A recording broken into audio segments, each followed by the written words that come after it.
Hi, this is Kara from the Special Needs Mom podcast. And this is Angela from Especially Organized, Sensible Solutions for Special Needs Moms. We have this heart for special needs moms. And so we thought, you know what, let's combine forces. And we have come up with what we're calling the Purge Party. And you can pretty much guess what it is. It's a party where we're going to come together and we're going to purge or, in general, accomplish a goal, a small goal together. So we have set this for January 27th, starting at 8 o'clock for my Pacific Coast people, which means 11 o'clock for all of you on the East Coast. So this is an opportunity. If you have something on your to-do list that has just been stuck there and you are wanting to move it up on the list, you're wanting to tackle, maybe it's a space or an area of your home or a category in your home that has just needed a little time and attention. This is your opportunity for you to be online with us while you work and have access for us to help you answer your questions, help guide you, and just serve you for those 2 hours.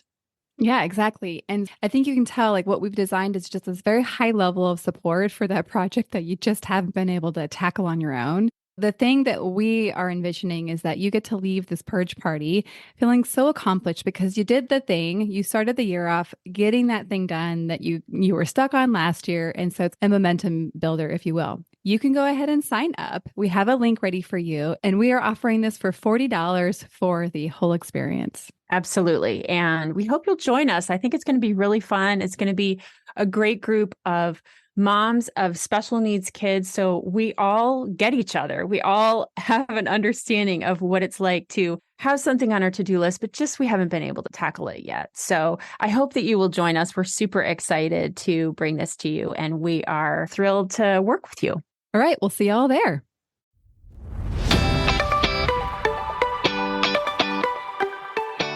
Hi, I'm Kara Riska, life coach, wife, and the mother of 4 incredible and unique kids.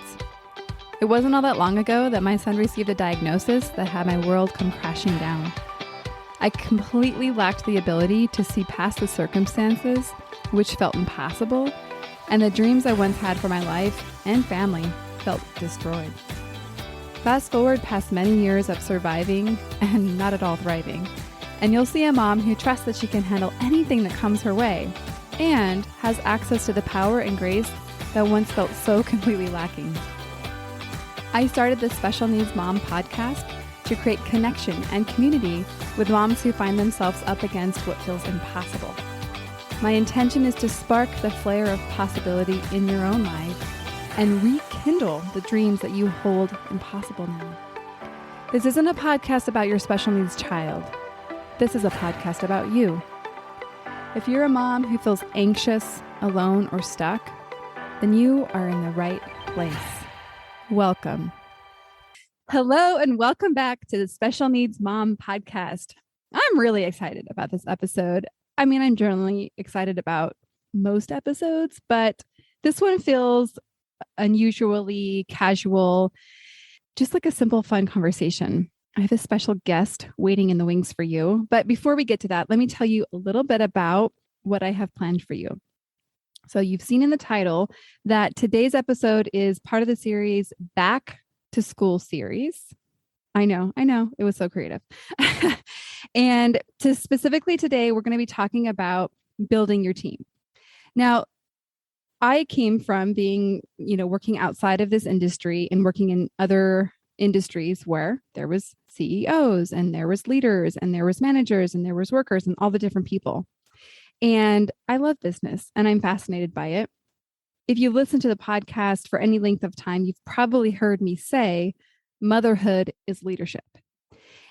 So I really look at the lens of support, building your support team as a CEO would build their team around them, as a school leader would build their team around them, as politicians, as any high level general would have a team of support. They would never consider doing it on their own. So even if you are a stay-at-home mom, I want you to consider that a support team is still for you. Now, I wanted to put this in there before I do bring our guest on, because I want you to pay special attention to yourself during this episode about where you might dismiss your ability to have a team. This might come as an immediate objection, like, I just don't have the money for that, so it's impossible. Okay. All that is an objection. Those are the things that we work through in coaching. And I know you think it's about money. I know that, but likely it's about something much deeper, maybe not feeling worthy, or even just your own judgments about needing or requiring help. There's a lot of things that actually stop us from getting the help that we need. Usually money is the quickest thing that comes up as the issue, but I'll tell you from experience, it's never actually the issue. I want you to pay attention to this throughout the episode.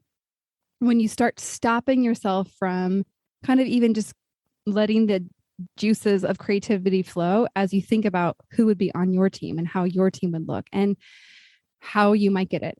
There's not going to be a one size fits all for this team. So I want you to really look at the lens of like what it looks like for you. Yours may be where it's 100% hired out and you might have the resources for that. Or you might have a complete volunteer army. Either one works. You just have to be willing to be the creator of that. And again, so I loop back to motherhood is leadership. Okay, so I brought on a very, very, very special guest to talk about the team and building our team. She is my right-hand woman, the wind beneath my wings. You might have seen her on my Instagram known as #BestNannyEver. So here on the show, welcome to Alexandra, also known as Alex, also known as Aya from My Infant Daughter back in the day. Welcome to the show. Hi. You had a little throwback there to Aya. I forgot all about that. I know. We bring that up all the time.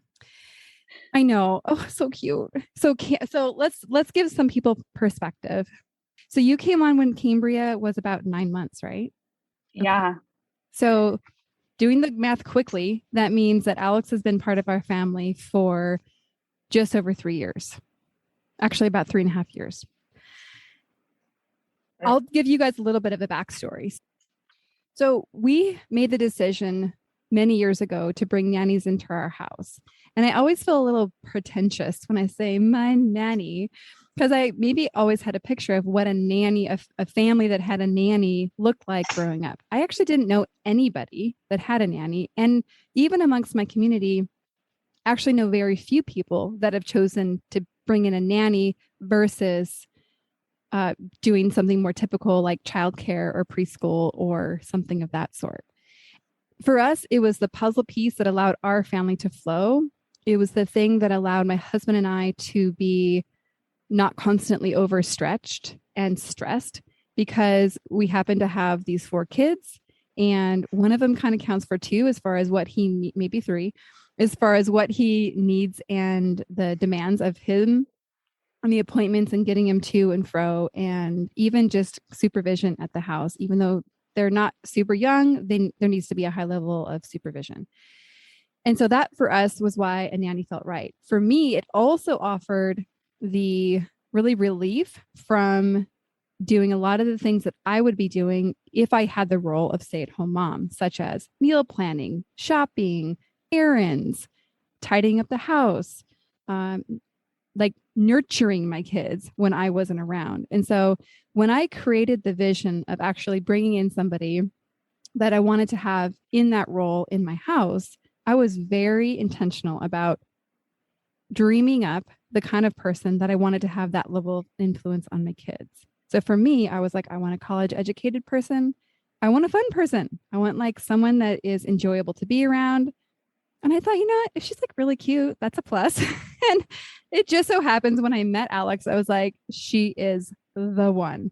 So I don't know if you actually know that like you are the dream fulfilled when I pictured and prayed for the type of nanny that I wanted to be with my kids. Did you know that? And the funny thing is that I say the same thing about you guys because I have friends that are also nannies, and it's hard to find a family that is just an amazing fit, just like it's hard for you to find the nanny. Yes. And we're not an easy fit. Like, it's like, I don't know that we'd be like a nanny's like dream client. But that's why you're so amazing. And so, and I also want to add that we didn't find Alex on the first time around. We actually had a couple other, and even previous years, we did have different people that came into our life and they were amazing. And I still have great relationships with them that, they just moved on. And for us, we went through a couple of duds before we found Alex. And so I want to put that in there because, I talk about finding the dream nanny and like having this dream fulfilled. And I want to point out that it came with a couple of failures. And so that's also what helped me continue to dream and refine what I needed with Alex. So it was like one of the nannies that we had, like she was great in a lot of ways, but like she didn't like tidy up the house, like do the dishes. And I'm like, okay, totally fine if like you're knee deep in like kid management, like I totally get that. But I'm also kind of feeling like you had like nap time. Like, I don't understand what's happening. Like in this case, it was just a baby that she was watching. I've done that job. So I know you can do that anyhow. And so I was like, okay, like I want to be very clear that with this person I'm bringing in, that I don't expect them to be a house cleaner, but I do expect them to kind of be the mom in the sense of like the one that's like picking up the laundry that's been sitting there for 2 days. And kind of, I got to get clear on that so that Alex had a very clear understanding of like what this job was. And I think that that's what also led to like a really easy and smooth transition, that you had, I hope, clear expectations on what we were looking for. Yes, I totally agree. It's always weird to be in that like gray area. And I remember asking you and you told me like, do what I would do. Like, you are the stand-in for me when I'm not there. And that helped a lot with like flexibility as far as what you said. Some days are a lot crazier than others. And then on easy days, the kitchen would be perfectly clean by the time I left. Yes. And then on other days where like, especially because I know the challenges of my kids, I didn't ever have to question like if something wasn't done. Like I knew I had so much trust in you that it was just so nice to have that level of trust. So let's actually transition. We're going to share a little bit more about, or we're going to talk more about team and what that might look like for you in a little bit. But before we do that, I actually want to share a little bit more of Alex's story, because our relationship took an interesting twist. And I'm going to let you share, what does March 27th, 2021 bring up for you? So many emotions, especially after the year that 2020 was. I had an unexpected medical diagnosis. And at first, I remember being really not nervous, but like uneasy to talk to you and Dan about it. And obviously, once the doctor's appointments started piling up, I had to actually have that real conversation with you guys. And so in the end of March, I actually had a surgery to remove a tumor that ended up being cancerous. And so what turned out to be a really long leave of absence from work put me in the position that I needed help from you guys, which was a really strange place for me to be in, because I didn't feel like that was my job. Like I couldn't ask you for help, but it ended up being a blessing and amazing for me in the end to be able to have you guys bring me food and help drive me to appointments and just fill in some of those gaps for me. Yes, the tables did take quite a turn there, didn't they?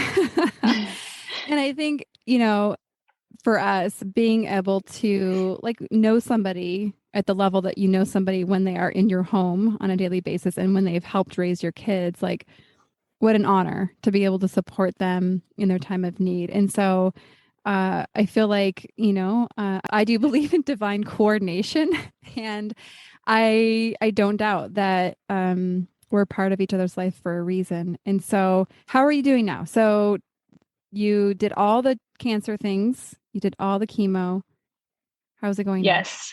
Chemo finished a few weeks ago and I'm just trying to recover. It's weird to be getting back into the place that I was before because it's slow going, but we're going. We're moving forward. Yes. And you were bald and beautiful. And Yes. yes. So now, we're making the transition from nanny to friend, because we kind of graduated. Like actually our needs have changed a little bit this year. And so this summer I took a much bigger role. I kind of joke with people, like I took on the role of being primary caregiver, which I think is funny because like most people don't talk about their job as a mom that way. But I wasn't for a while. Like quite honestly, Alex was primary caregiver in many ways. And so it was interesting kind of taking on that role. And actually I shared with Alex, like, I don't know if I'm going to be very good at this. And like kind of having, or even like actually, I was telling her before this call yesterday when I was getting the kids home and kind of in that weird after school like space, I was like, oh man, I miss Alex. This is a hard job. And so, yeah, so tables definitely turned. And so I thought, you know what, like this woman has just been significantly on the receiving end of help. And so who better to talk more about what it's like to build a team and to really kind of be on that receiving end. So I want to first hear from you why you don't think that more people actively seek or get more help. I think in my case, especially, it's really hard to admit that you need help, number one, but number two, to ask for help, whether it is someone that you're paying or even a family member or a friend or a neighbor. It's not easy to ask and just like put yourself out there that maybe you can't do everything that you thought you could do. And I might add something here because, you know, being a special needs mom and having gone through significant challenging times, and I'm sure you can look back at your journey and even identify this, that many people say, how can I support you? Or let me know if you need anything. And that kind of goes in one ear and out the other because it's vague, right? And so what I have chosen to do is take people at their word.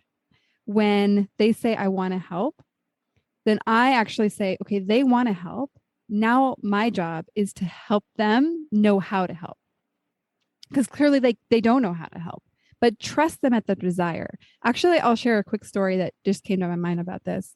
So the other day, my oldest son was at a friend's house that was about like 30 minutes away, and they were going to stay out a little bit late.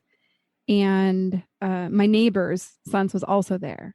And so the two of us were kind of talking about carpooling and getting him home and kind of the logistics. And then the mom who was hosting offered to bring them home. She happened to know some backstory about some things that were going on in our life. And so I know that she was offering because she wanted to extend some support in that time. Now, this other mom didn't know that. And I didn't share with her. It wasn't really appropriate. But she actually then texted me like a sidebar text and said, can you go get them? I feel uncomfortable accepting her offer. And I was actually like really struggling with like, oh my gosh, like now I'm in this weird middle. Like I am too tired to go get my child. I want to accept her help, but I also don't want to make this other mom feel uncomfortable. So I sat with that for a few minutes and then I realized like, no. I trust that the mom that offered genuinely wanted to help. I'm going to take her at her word. And if she's lying, then that's not my problem. Like not in a cavalier kind of way, but really I'm going to just choose to believe her. And so I did. I accepted her help. And then I just sent a nice text to the other mom saying, I said, basically, I believe that she genuinely wants to help. And so I'm going to accept that. I hope is okay with you. Giving the other mom, if she really wanted to, she could go get in her car and go get her kid if she wanted, if she was that uncomfortable with it. But she said, okay, I'm okay with that. Like she kind of realized, oh, okay. Like she was just uncomfortable with accepting help. So I think taking people at their word and then taking the responsibility on ourselves to then give people an opportunity to act is really helpful. So for you, as people said, hey, I want to help you, let me know how I can support you. How is that for you? It's awkward at first. And like you said, it's easier if someone says flat out, like something specific. Can I bring you food? Can I drive you somewhere is a lot easier. So I think you're right. If they don't offer a specific way, if you give them a specific way to help, it makes the whole situation like more comfortable for everyone, I think, because they don't know exactly what you need unless you tell them what you need. See that, and that's the trickiest part. Like that's our job. We have to tell them what we need. And sometimes this can feel hard because we might not even know what we need. So you could even say to your friend who says, hey, I want to support you. You could say, I'm not even sure what I need. Can you come up with one or two things that you specifically want to do or help with so that I can receive it? Like that would be a reasonable request, right? Like you're actually kind of putting the onus back on them to figure out how to help you, which you don't have to do. It's an option. But I think sometimes, especially when we're in the middle of a very intense time, or maybe there's been a sudden shift of needs, that maybe you just don't know. Like maybe all you can do is just say yes. And it's hard to actually generate those ideas ourselves. Any other thoughts on that before we kind of move on to a different topic? I don't think so. I think the biggest thing is like what you said, we have to just take people at their word and give them the opportunity to help if that's what they want. Yes. Okay. So I want to tell people how to find a gem like you. And I only know what I did. I know she did this like gem look. It was very cute. And so I guess, I don't know if you'll remember this, but what made you answer the ad that I put out? That's a really good question. I don't know because I feel like it had to have been daunting because it said 4 kids. I know. And I was clear about a special needs child.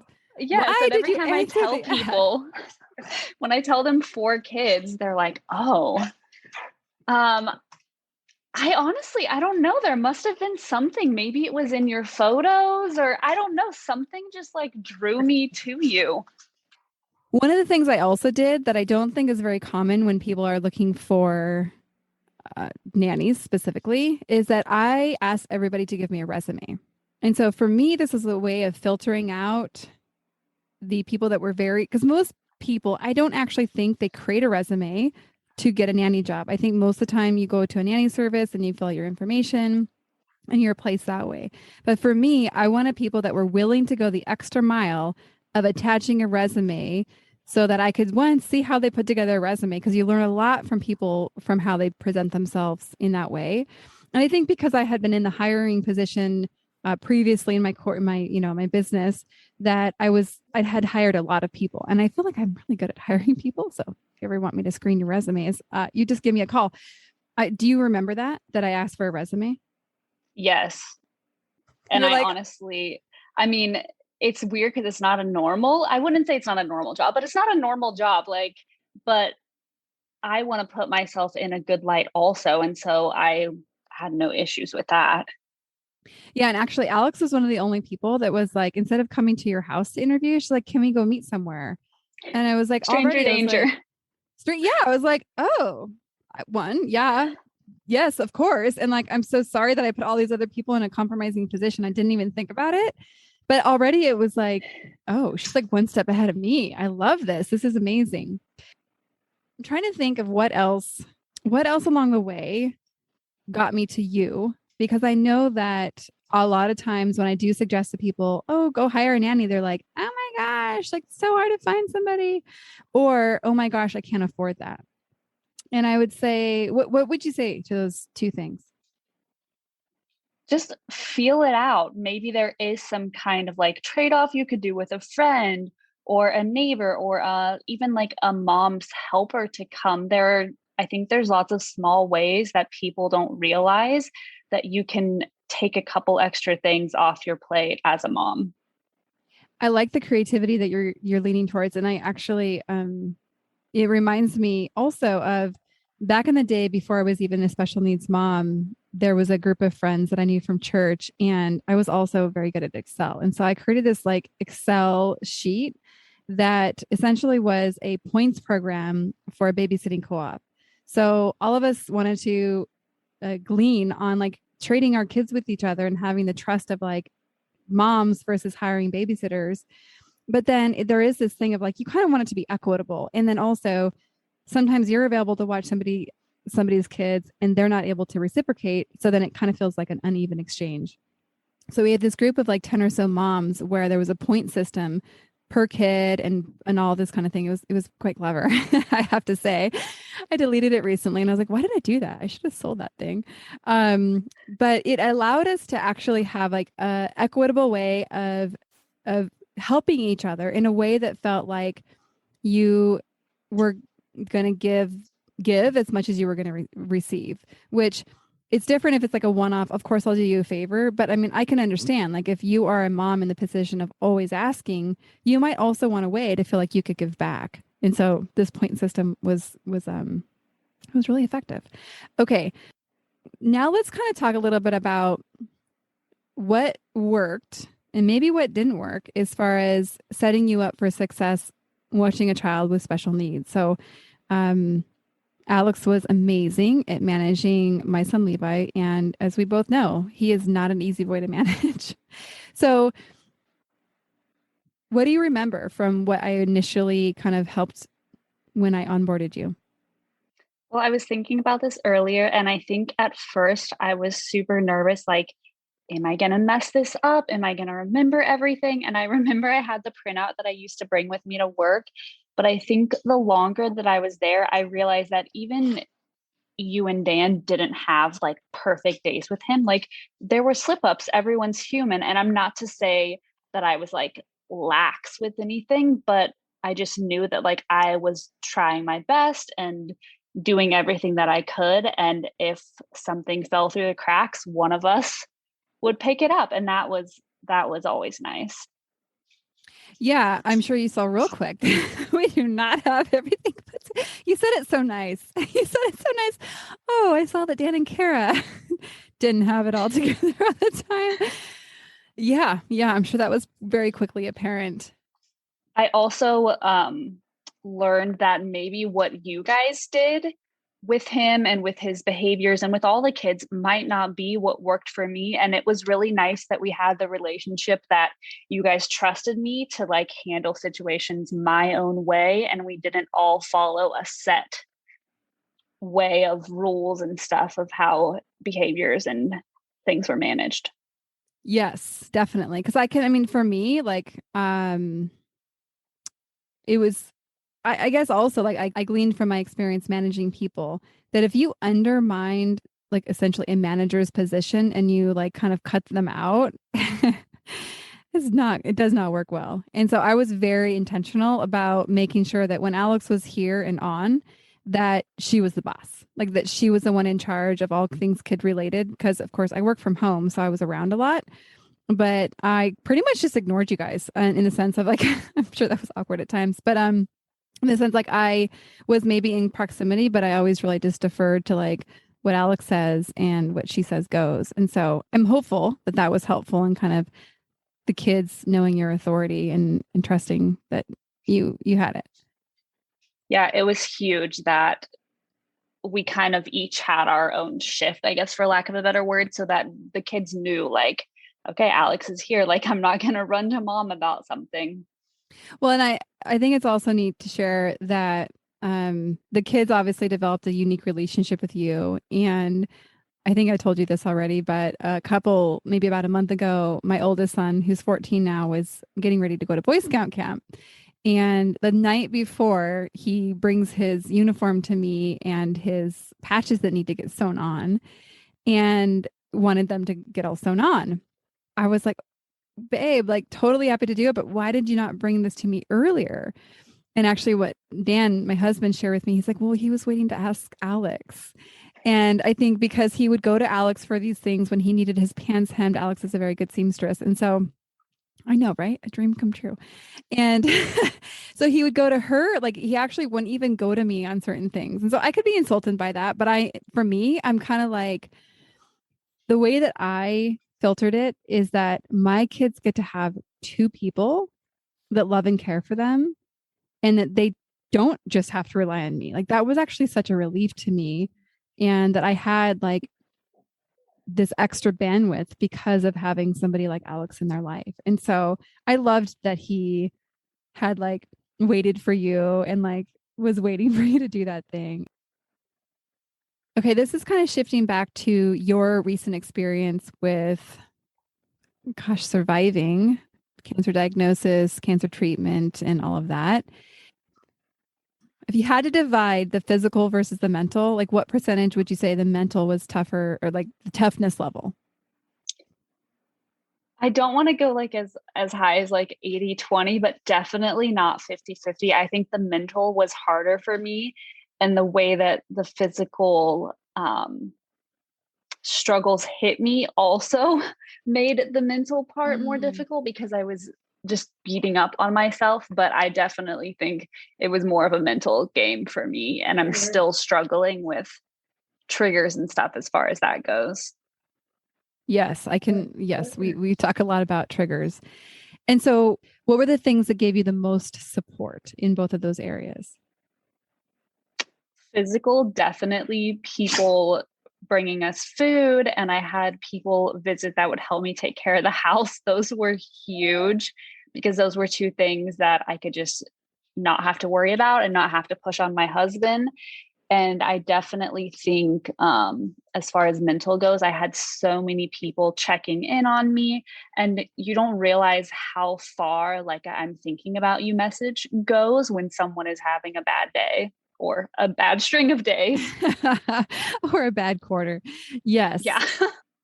Yeah. So what else? What helped with the mental game?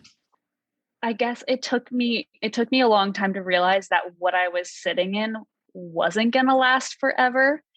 And at, I had days that I would just sit in my pity party, but for sure, just knowing that I could look at this calendar and I could see these days and it would be coming to an end. And I think that helped on some of those really hard moments.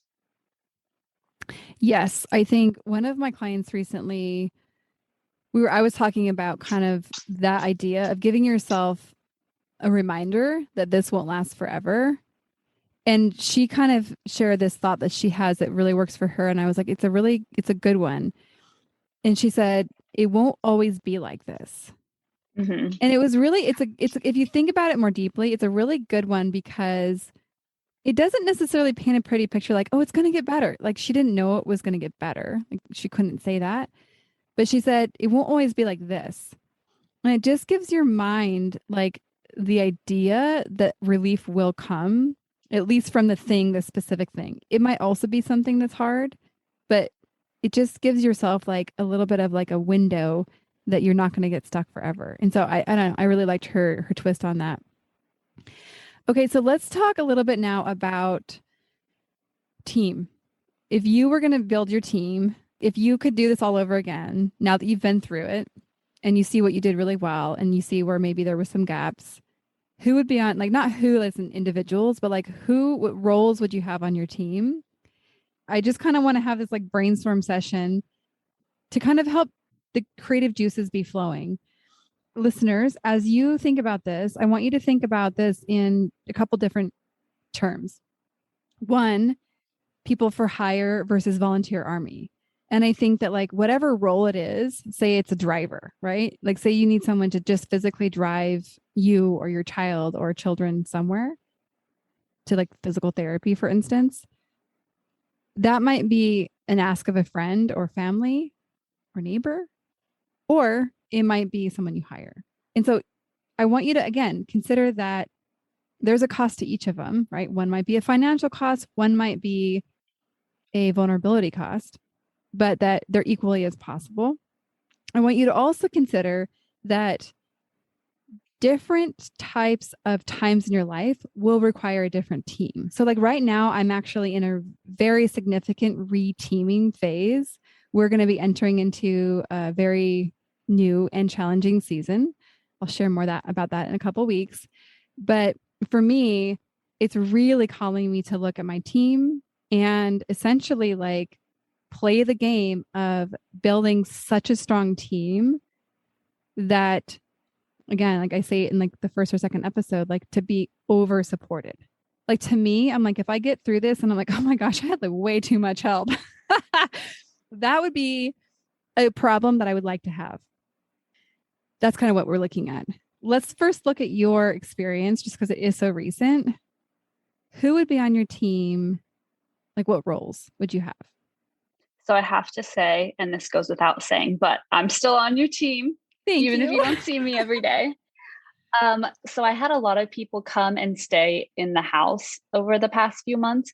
And I think like there's definitely specific personality types of people that I want on my team.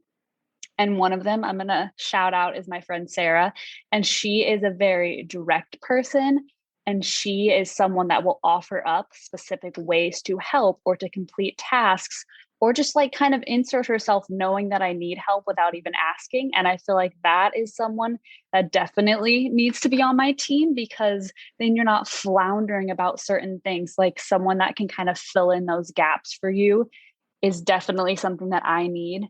And someone who has just like the ability to be open to communication and that's like easy to talk to and bounce ideas off of is someone else that I really want on my team, because there's nothing worse than like trying to communicate with someone who's really hard to communicate with.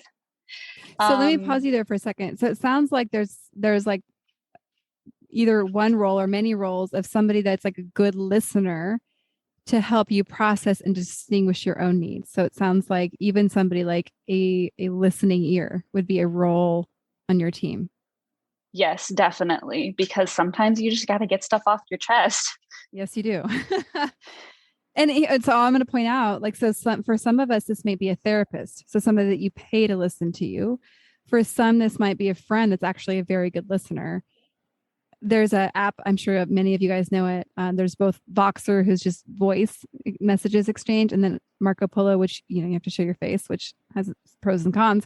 But Voxer can actually be a very good tool because it is a one-sided conversation for at least a significant amount of time. So you actually do get the experience of like talking without being interrupted. And then your friend or whoever you're talking to can then respond. And so it actually, once you get used to it, it can be a very effective tool for like processing your thoughts. Okay. So a good listener, who else on your team? I think someone that takes initiative, and that kind of goes back to the first person that I said, but I'm just trying to think of ways that maybe I'm lacking or ways that I can be like best supported.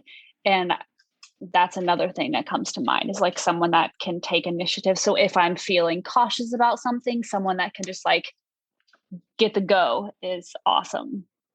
Yeah. So someone that kind of takes charge even of a specific thing, it sounds like. I'm going to add one in here just as we're kind of brainstorming. Admin support. So I was talking to somebody recently and they're like, oh my gosh, I feel like I need a secretary for like all the admin support. And I was like, I hear you. I was on hold. This is a side story for 30 minutes yesterday, trying to make a general appointment for my son, which this is not like a new thing, but I was like, come on guys, like admin. So one of my dear friends, and I still call her my neighbor, even though she hasn't been my neighbor for 5 years. She has a gift in organization, like in the sense of like, she just loves organizing things and she's like a minimalist. And so like, she's a good pair for me because she helps me get rid of stuff. Although I'm doing much better. So early in the days after my son's tumor resection and hospitalization, she would come over and she would sort the stacks of medical paperwork and there was binders full. So she would match it all together and do it all. And like, she was so good at it. I would never have figured out how to do it all. And it was just such a relief not to have to do all that. And so even now, actually, she's offered, because she's going to be just changing up her job now. She's like, can I come over and help organize? I'm like, yeah. And it's just, and so it requires you being willing to invite somebody into your messy files, which can be a little embarrassing, or you're like hoarding tendencies, but it's so much fun. Okay. So admin support. So also like, I have no question that if I said, hey, I need you to make these 5 appointments for me, gave her the information, she'd be like a tiger and get it all done. And like, she would love doing it. And so that is just another idea to like terms of like looking for ways to support. Because if you think about those 5 appointments, multiply that 30-minute wait time, what is that, 2.5 hours? That, I know most of you guys didn't think that you'd spend 2.5 hours making appointments in one day, but that's kind of why you need someone else on your team, is that you may not be the right person to do all that. Well, that was the other thing. I wanted to also look through to really like, even like take records of your day of all the things that you're doing and really look at anything. This is like what somebody would do in the professional world, right? If you are over busy or overwhelmed, you're going to look at all the things you're going to be doing. And if you're in a leadership role, you're going to look at what you can delegate. This would be something where you look at all the things that you're doing And some of the things you're going to be like, there's no way, like, let's just say breastfeeding. You probably can't delegate that. So you have to look at what you can delegate. Maybe it's laundry in the sense of like, maybe somebody can come over and help fold laundry.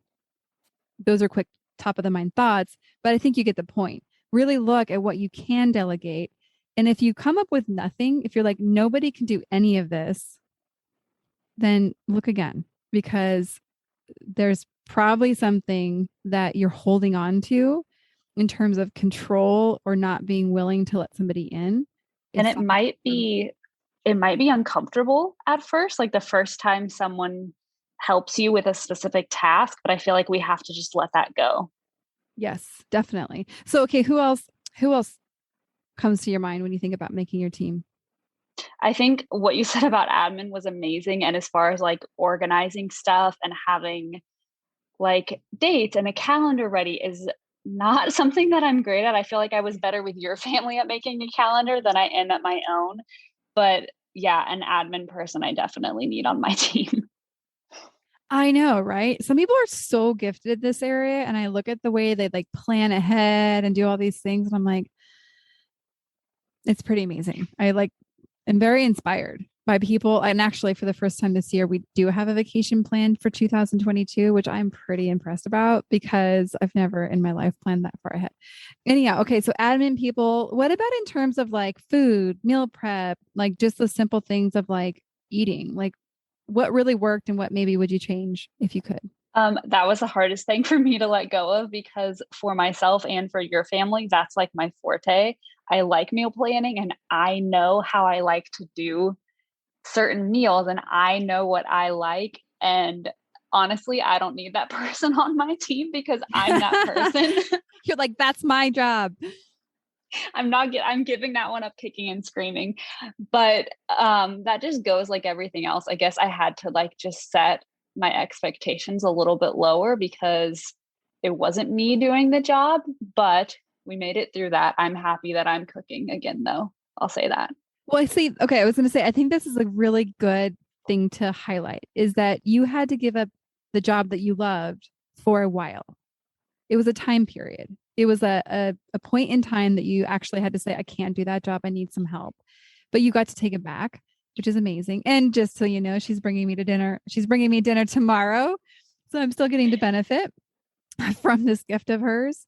And so, yeah, so I think just knowing that like for those roles that we're reluctant to give up because we like them, that you might just put it in perspective that it might be for a time, that it might be for like you might be going into an intense season. And so like really letting go of everything that you can may serve.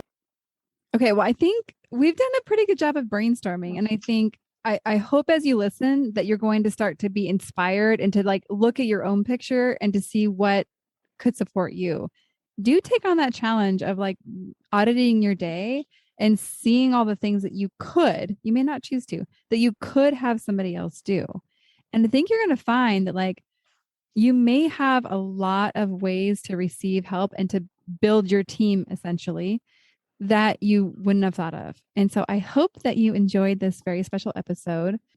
Alex, thank you so much for being on the episode. Thank you for being who you are in our life. And I look forward to transitioning and helping you find a new role on our team. And so just thank you. I love you so much. Thanks, Kara. And next week's episode is a super duper special episode. It's the year anniversary of this show. And so I have a episode that uniquely celebrates the listeners of this show. It highlights the stories of some of you. I'm just so excited to share them. They're beyond moving stories. And of course, I'll share in the episode why I won't even need to share. You're going to hear the stories and you're going to love them. So make sure to join us next week and celebrate the birthday of this show together. We will see you next week. One more thing before we officially wrap up this show. Sometimes when I'm listening to podcasts, I have the experience of wanting more. I'm listening at the very end thinking, I sure wish that episode didn't end. I invite you, if you feel in any way the same way, I invite you to the Special Needs Mom podcast community, which is a free group that I host on Facebook, where We, as a community of fellow moms who listen to this podcast and are experiencing life in similar shoes, get to talk to one another, get to share stories, get to actually interact. I hope you'll consider joining. See you over there.